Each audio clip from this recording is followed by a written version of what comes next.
Tak boleh cakap lama-lama. Main tak ada atas ada. Nanti kalau datang kena potong. Main lama-lama.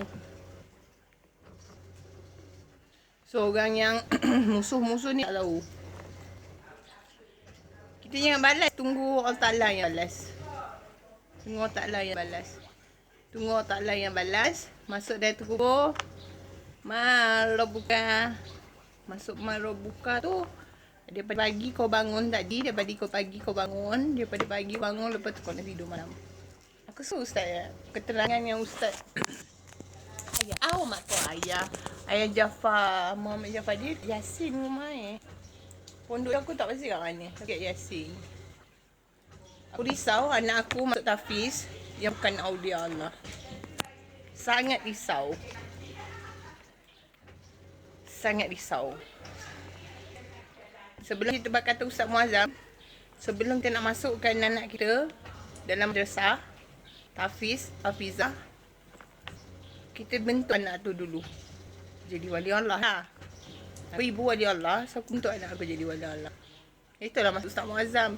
Itu yang masuk Syedah Al-Sultani. Itulah semua tu dia ngona. So dia suka baca kitab-kitab kuning bila dia jadi wali Allah. Bila dia nak faham. Hari ni perjalanan hidup dia macam mana. Musuh dalam Quran tu. Bezanya musuh kita moden. Masuk Rasulullah. Masuk dalam Al-Quran tu. Siapa yang bukan ayat Al-Quran tu berbosar kata Ustaz Muazzam. Bila kita masuk kalam Syaloman nanti dulu. Sebab kita nak bangun berhala dalam diri. Okay, hari ni ujian kita macam ni.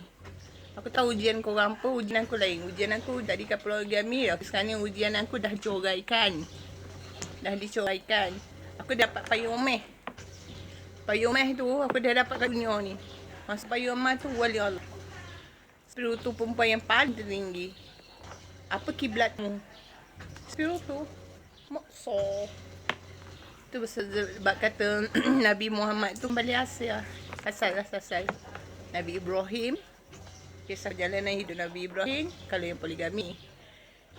Dalam poligami tu wali Allah lah. Okey. Lepas tu kisah Nabi Muhammad. Kenapa dia Nabi? Apa nak Allah nak? Nanti tengok sebab aku tak tulis sebab tak banyak. Lepas tu Allah. Macam mana je Allah? Sayyidina Muhammad kan? Macam mana je Sayyidina Muhammad? Akhlak Nabi Muhammad. Macam mana saya dapat akhlak Nabi Muhammad? Jadi wali Allah. Takkan kita kenal alam ni. Kena wahai Muhammad. Itu cerita tu. Suka burung tu. Kau tengok terbang dia. Aku saja kan nak tunjuk muka buruk dua. Elok lah macam tu.